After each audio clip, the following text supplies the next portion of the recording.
Strange Things in the Desert Part 2. Sorry.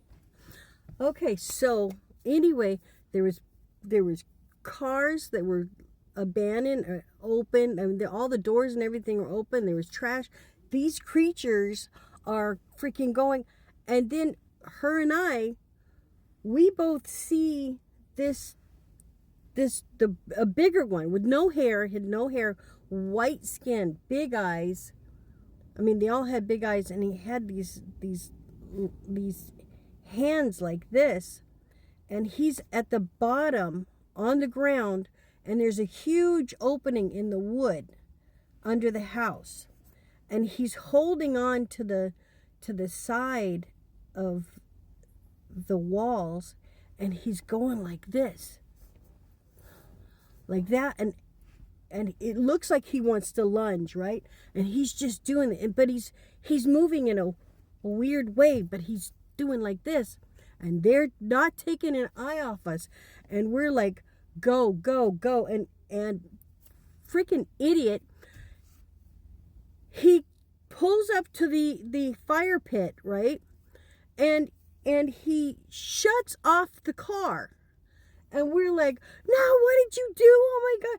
He opens the door, and he's like, look at all this stuff, and he reaches down, and he picks out this big, huge bone, like it almost looked like a leg bone, and he's look, looks like a bone. What is that? What is that?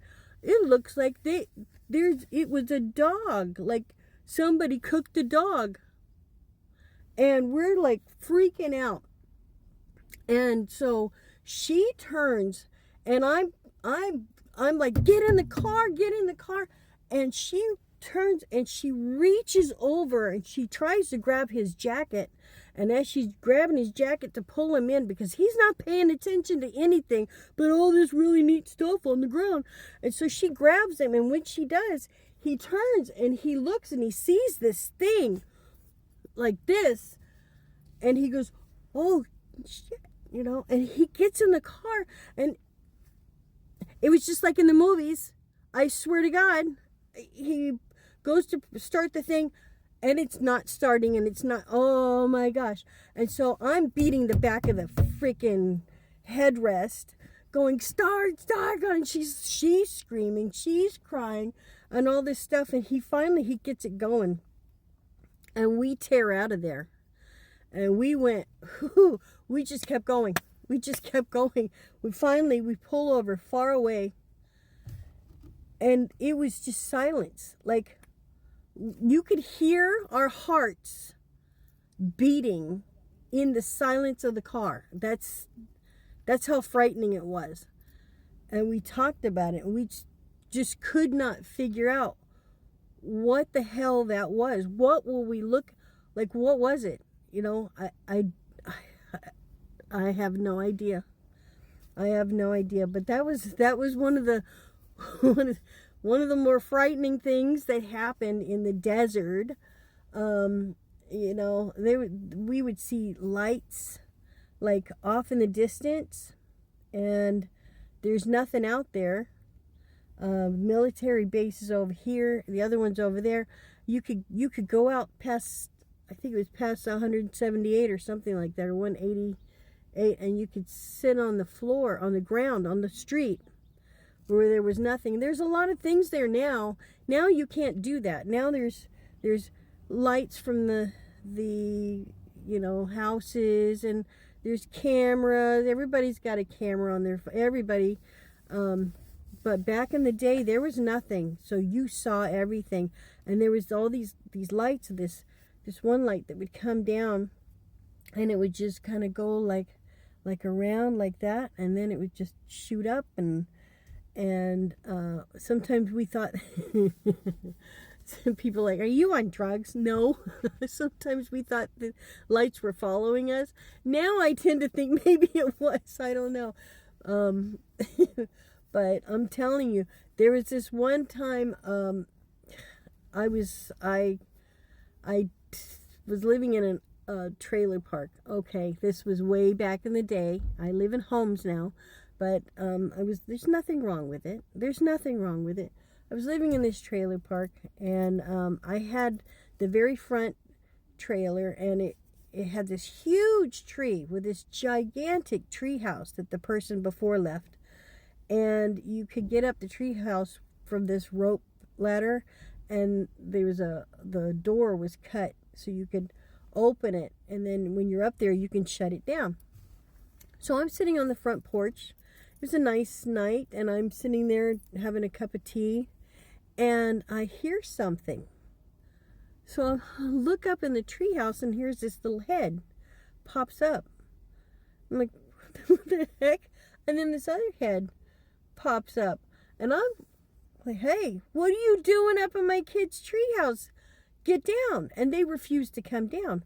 Well, I'm yelling at them, like, I don't know who you are, but you need to get, I'm going to call the authorities. By now, neighbors are coming around, like, what's going on? What's all this? And this lady is freaked out. Like, they both look so frightened. It's crazy.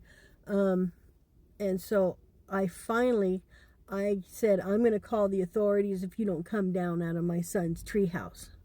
And they came down, but she's looking, their eyes are jetting all over the place. She gets in the house, like scurries in my house, and they're both getting low like this. And I'm like, look, hey, look, you guys look like you haven't eaten in a while. Just calm down. At first I thought maybe they were on drugs, but no, I mean, she was shaking. And so I got him something to eat, and I tried to make him feel comfortable, and got him some water and stuff. And she pulls this stuff out of this bag, and she's showing me these papers, and some of them were burnt, and but you could still see the images on it. And she's showing me all this stuff. I'm like, what is this?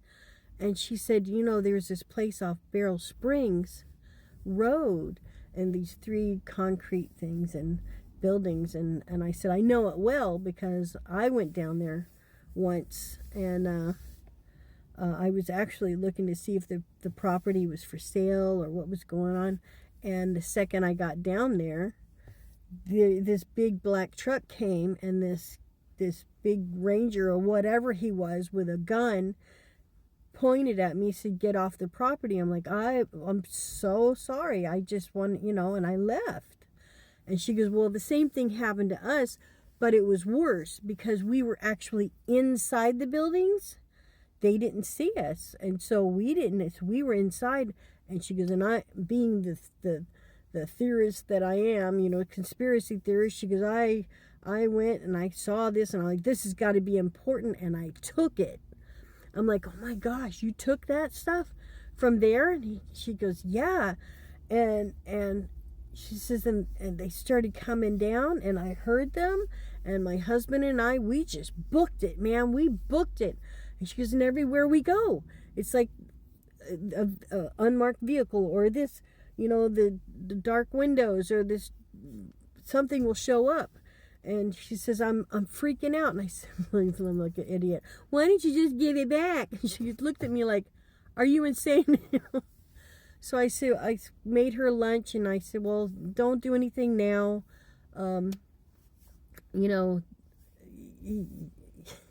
You can leave tomorrow and everything. Well, she went, I wasn't going to let her stay inside I didn't know these people. So she wanted to go up into the treehouse. So they were gone the next morning.